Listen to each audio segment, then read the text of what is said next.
ओम नमो भगवते वासुदेवाय नमः। ओम नमः शिवाय। स्वागत है आप सभी का मेरे यूट्यूब चैनल पर। आज मैं आपको सोमवार की कथा सुनाऊंगा। सोमवार का दिन भगवान शिव का दिन होता है। सोमवार के दिन भगवान शिव की विशेष रूप से आराधना की जाती है। अगर किसी की शादी में अड़चन आ रही है, संतान का सुख नहीं मिल पा रहा है, घर में सुख और समृद्धि नहीं है, या प्रत्येक कार्य में रुकावट आती है, तो सोमवार का व्रत अवश्य करना चाहिए। सोमवार के व्रत दो प्रकार के होते हैं।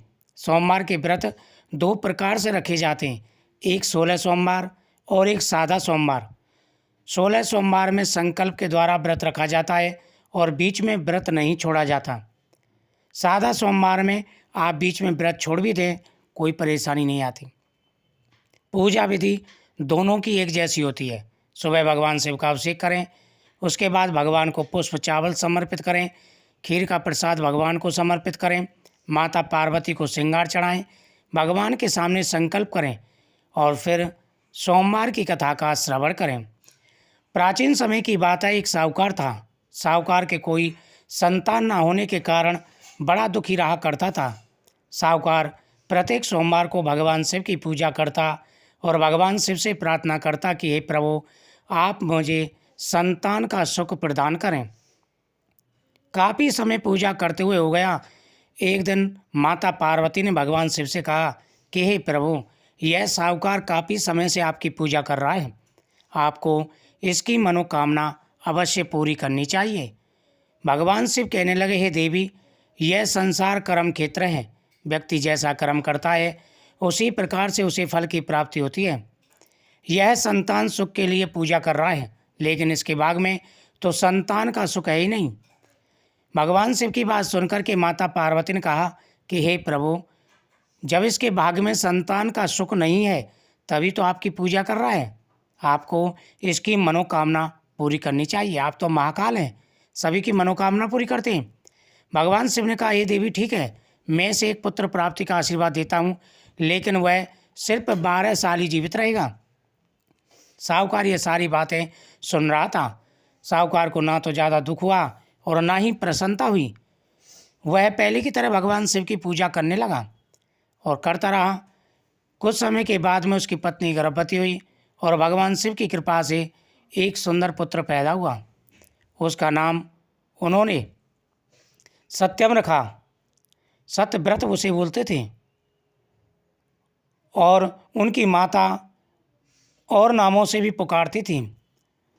वह जब 11 साल का हुआ तो उसकी माता ने, यानी लड़के की माता ने साहूकार से कहा कि हमें अपने बेटे की शादी कर देनी चाहिए। साहूकार बोला कि अभी मैं इसे काशी जी पढ़ने के लिए भेजूँगा, उसके बाद ही इसका विवाह करूँगा। इसकी पढ़ाई हो जाए उसके बाद में विवाह करना ठीक रहेगा, क्योंकि साहूकार ने अपनी पत्नी से अल्पायु के बारे में नहीं बताया था कि इसकी अल्पायु है। उसने अपने साले को बुलाया और कहा कि इसे काशी जी पढ़ने के लिए ले जाओ, रास्ते में दान पुण्य करते जाना, यज्ञ अनुष्ठान करते जाना। दोनों मामा भांजे काशी जी के लिए चल दिए। रास्ते में यज्ञ अनुष्ठान करते हुए जा रहे थे। रास्ते में कंचनपुरी पड़ी, वहाँ की धर्मशाला में मामा भांजे रुक गए। उस दिन उस राजा की कन्या का विवाह था, यानी उस नगर की, कंचन नगर के राजा की कन्या का विवाह था। लेकिन विवाह के लिए जो बर आया था वह एक आंख से काना था। उसी धर्मशाला में बारात को रोका गया जिसमें मामा भांजे बैठे हुए थे। तभी लड़के के पिता की नज़र साहूकार के बेटे पर पड़ती है। उसने उसके मामा को बुलाया, कहा कि आपसे काम है। उन्होंने कहा, बोलिए मान्यवर, क्या काम है?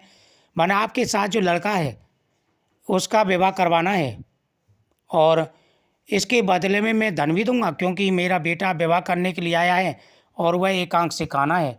अगर राजा को पता चल गया तो बारात को वापस भेज देगा। मामा धन के लालच में तैयार हो गया। साहूकार के बेटे का विवाह राजकुमारी के साथ हो गया। लेकिन राजकुमार को ये बातें अच्छी नहीं लगी। जब वह फेरा करके जाने लगा तो उसने उसकी चुनरी के पल्ले पर लिख दिया, मेरा विवाह तो तेरा विवाह तो मेरे साथ हुआ है और मैं काशी जी पढ़ने जा रहा हूँ। जिसके साथ तुझे विदा करेंगे वो एक आंख से काना है और वो तेरा पति भी नहीं है। यह लेकर के राजकुमार, वो जो राज साहूकार का बेटा था, वो तो काशी जी चला गया और सुबह जब सखी ने राजकुमारी की चुनरी पर ऐसा लिखा देखा तो उसने राजकुमारी को दिखाया। राजकुमारी ने अपने पिता को बुलाया, कहा कि हे पिताजी, जिसके साथ आप मुझे विदा कर रहे हैं ये तो मेरा वर है ही नहीं है। जिसके साथ मेरा विवाह हुआ है वो तो काशी जी पढ़ने गया है। ये देखिए चुनरी के पल्ले पर लिख करके गए।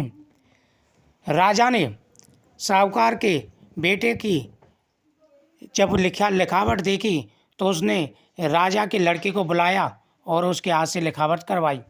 दोनों की मैच नहीं हुई। उसके बाद में उसने उसको वापस भेज दिया, बारात को वापस भेज दिया और उसने कहा कि बेटी तुम्हें चिंता नहीं करनी चाहिए, मैं अवश्य उस लड़के को ढूंढ करके निकालूंगा। उसके बाद में दोनों काशी जी पहुँच के वहाँ लड़के ने पढ़ना प्रारंभ कर दिया और मामा ने यज्ञ अनुष्ठान प्रारंभ कर दिए। एक दिन वह अनुष्ठान कर रहे थे, तभी अचानक लड़के के सिर में दर्द होने लगा। उसने मामा से कहा कि मेरे सिर में दर्द हो रहा है। उसने कहा अंदर जा कर के लेट जाओ। वह अंदर जा कर के लेटता है और जा कर के उसके प्राण निकल गए। जैसे वो लेटा उसके प्राण निकल गए। यह उसके मामा को पता नहीं था। उसने यज्ञ पूरा किया और जा कर के जब उसको देखा तो उसके तो प्राण निकल गए। उसने रोना पीटना शुरू किया। देवयोग से भगवान शिव और माता पार्वती जी उस घर से जा रहे थे। जब माता पार्वती ने उसकी आवाज़ सुनी तो कहा कि प्रभु देखिए कोई दुखिया रो रहा है। भगवान शिव वहाँ पहुँचे और जाकर के देखा ये तो वही साहूकार का बेटा है। भगवान शिव की कृपा से माता पार्वती के कहने पर वह दोबारा से जीवित हो गया। फिर वह वापस नगर के लिए चल दिए। रास्ते में उसी नगरी में आई जहाँ का पर उसका विवाह हुआ था। वहाँ के राजा ने उनको पहचान लिया, ले जा कर के अपने घर ले गए। खूब खातिरदारी की और काफ़ी दिन राजकुमार को वहाँ पर हो गए। जो साहूकार का लड़का था उसने अपनी पत्नी से कहा कि देखो हमें काफ़ी समय यहाँ पर हो गया है, अब हमें अपने नगर में चलना चाहिए क्योंकि मेरे माता पिता मेरी राह देख रहे होंगे। उसने राजा से कहा। राजा ने कहा ठीक है कोई बात नहीं आप जाइए। बेटी को विदा किया, बहुत सारे हाथी घोड़ा रथ आदि दिए, धन दौलत दी। वह अपने नगर के निकट पहुँचे तो उन्होंने नौकर को घर भेजा। तो उसके जो माता पिता थे वो घर की छत पर बैठे हुए थे। कहा कि आज एक हफ्ते के अंदर मेरा बेटा नहीं आया तो हम कूद कर के जान दे देंगे। जब उसने नौकर ने जाकर कहा तो उनको विश्वास नहीं हुआ क्योंकि उनको पता था कि उनका बेटा तो अल्पायु है। लेकिन जब बेटे ने खुद आकर के कहा तो उसे विश्वास हो गया। वह नीचे उतर करके आया और आकर के उसने बेटे को गले से लगाया और पूछा कि ये सब कैसे हुआ। उन्होंने कहा ये सब भगवान शिव की कृपा से हुआ है। तो फिर धूमधाम से उन्होंने बहू का स्वागत किया और फिर पूरा परिवार भगवान शिव की पूजा करने लगा। इस प्रकार से भगवान शिव की पूजा करने से मनोकामना पूरी हो जाती है। कथा सुनने के बाद में प्रसाद का भोग लगाएं और सभी में प्रसाद बांटें। भगवान शिव अपनी सभी मनोकामनाएं पूरी करते हैं। जो भी व्यक्ति अपनी इच्छा बोल करके भगवान शिव की पूजा करता है, भगवान शिव उस व्यक्ति की सारी मनोकामनाएं पूरी कर देते हैं। धन दौलत सौभाग्य संतान हर प्रकार का सुख प्राप्त होता है। ओम नमः शिवाय, हर हर महादेव।